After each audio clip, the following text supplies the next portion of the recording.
I just started working the night shift at a storage facility, and I thought it'd be an easy job. All I had to do was monitor the security cameras and make sure nothing was out of place. People weren't even allowed to come around this late. The gates outside were locked, and there was a strict 5 o'clock cutoff with people coming through. Each night though, someone came to the gates at 9 o'clock and rattled on the chain, as though they wanted to get inside. Tonight, I decided to go out and speak to them. I was about to get up and abandon the monitors when something caught my eye. One of the back units had just opened, the door sliding up seemingly on its own. The person was no longer at the gate. Instead, she was walking through the halls of the facility. She moved with a sort of stride that made it seem as though she owned the place. Her skirt flowed around her legs.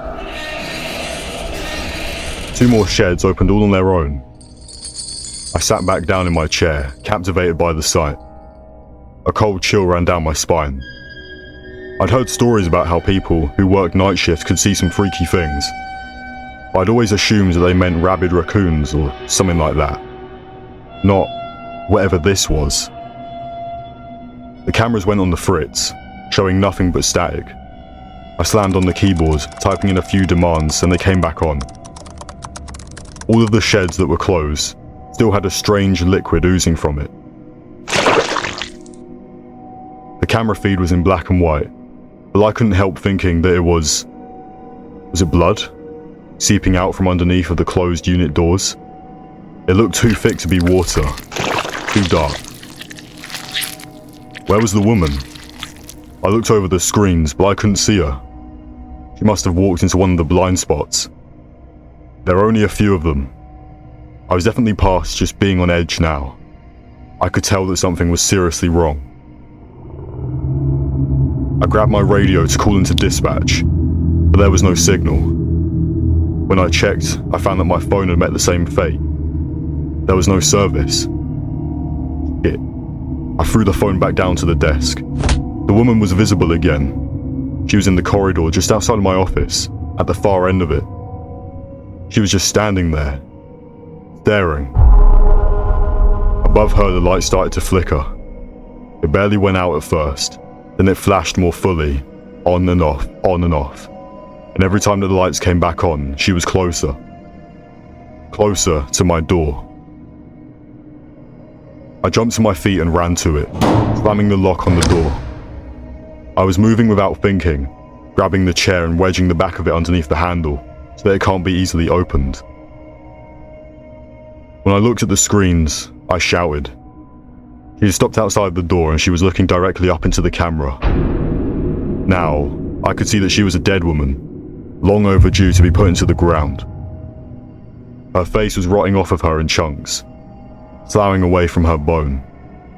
She smiled at me, tilting her head to the side and lifted up her hand. Something started to drip from the ceiling of the security office. It wasn't water. It was blood. It came down from the ceiling and landed on my shoulders in hot splatters, thick droplets that stained my white uniform shirt red. Screaming, I tried to wipe it off of me and backed up, tripping over my own feet. I cracked my tailbone hard against the ground, but even managed to get my feet back under me. Sound was coming out of the speakers now, even though they shouldn't have been able to produce audio. The guy that owned the storage facility was cheap and didn't have the cords for the audio hooked up. He said that they ran too much power, but now I thought there must have been to prevent sounds like this from being picked up. It started out like the shrill scream of cicadas and just got louder and louder and louder, the sound sinking into my chest, into my bone.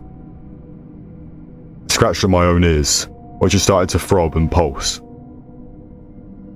It was loud enough that my eardrums felt tender and abused. And then there was a laughter mixed in with it, sharp and shrill, and over the top of that, something else. A woman's voice. "You're not him," the woman croaked. "You're not him. Where is he?" "I don't know," I screamed. "I don't know who you're talking about. I don't know who you are." And everything stopped. Just like that. The audio from the cameras, the laughter, the blood dripping down from the ceiling. I lay there trembling on the floor for a while before I got to my feet, risking a glance at the camera feeds. They were all empty. There was no sign of the woman. There was no blood on the ground of the aisles. All of the storage units were firmly shut.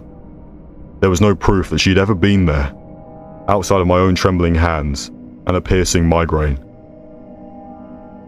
Even the blood on my shirt was gone. I quit that night. Didn't even finish out my shift. I've got no clue who that woman was actually looking for, but I pity the guy when she finally catches up. I doubt there's going to be much of him left when she's done, but hopefully they pay whatever schmuck they hire next better than what they paid me.